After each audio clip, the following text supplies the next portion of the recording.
Dubai's economy grew by 4.6% in 2013, its fastest rate of growth in 6 years, driven by its core sectors.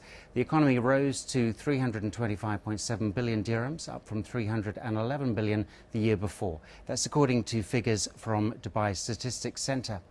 Oliver Cornock is regional editor of Oxford Business Group, who earlier this year published their report, Dubai 2014.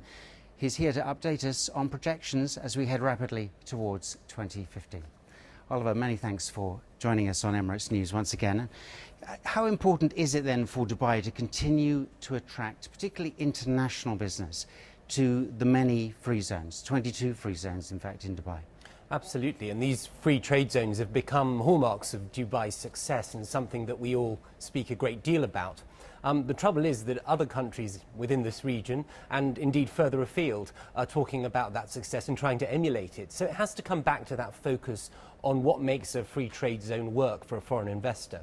That comes down to cost, it comes down to ease of doing business, ease of setting up one's business, as well as, of course, the infrastructure that goes around a business hub, such as airports, road. And all of those things we know are focuses for the Dubai authorities and something that they're very committed to doing. But it's not going to be something that one can sit back on one's laurels and think we're fine. You have to keep on top of that. So it really is competition, competition, competition and cost. Now, as we head towards Expo 2020, what should companies be thinking about now to start being prepared really for that in just a few years' time? Well, in short, of course, it's opportunity. It's a showcase.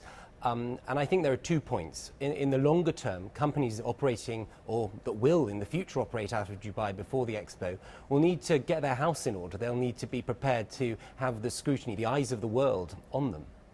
And of course, the second point is in the short term is going to be specific opportunity for construction and infrastructure. We already heard in your previous package about what's going on in retail alone. If you look at what's going on in that southern corridor around the Expo zone, what's planned, and we understand that the plan is going to be very comprehensive. It's going to have regulated zoning and many areas there. So just in the planning, technical areas that foreign investors can look toward, but also plenty of companies already operating here in Dubai.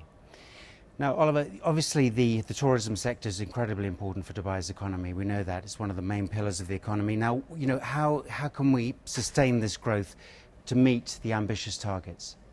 Well, I think there's a twofold answer to that. The first is a consolidation of what Dubai does really well in the tourism sector, which is its brand, its hallmark is all about luxury 5, 6, 7-star offerings. So firstly, it's to maintain that. It's to look at that top-end offering, to update rooms, to build the capacity there, to maintain that. Again, there's competition growing around not just this region, but around the world for that market. And it was interesting that I now note that the Four Seasons and the Mandarin Oriental, notable exceptions on the Dubai horizon, are now have plans to enter that market.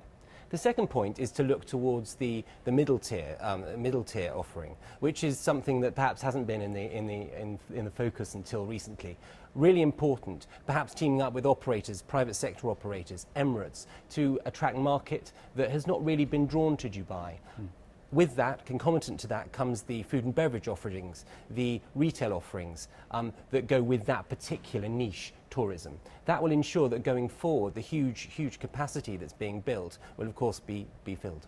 How much emphasis in your Dubai report this year did you put on new laws and regulations that are being implemented, particularly in the residential sector? Well, legal framework, of course, is vital. It's one of those things that a foreign investor always looks at. And in the post-crisis environment, the legal framework here in Dubai has been very much under scrutiny. But specifically in terms of the the real estate sector, we will be looking again this year at the impact of the doubling of the registration fee that goes with property purchase, the mortgage caps that are being put in place, and also that all-important limitation of flipping properties, the resale of off-plan properties and things like that. Those will all be measures that are only just now beginning to take an impact, and we'll be analysing that very, very carefully in our forthcoming publication. And indeed, as always, we'll be partnering with a local legal firm to get the top technical information for our readers. Fantastic. Well, unfortunately, we've run out of time, but once again, Oliver Cornock, many thanks for joining us. Thank you, Greg.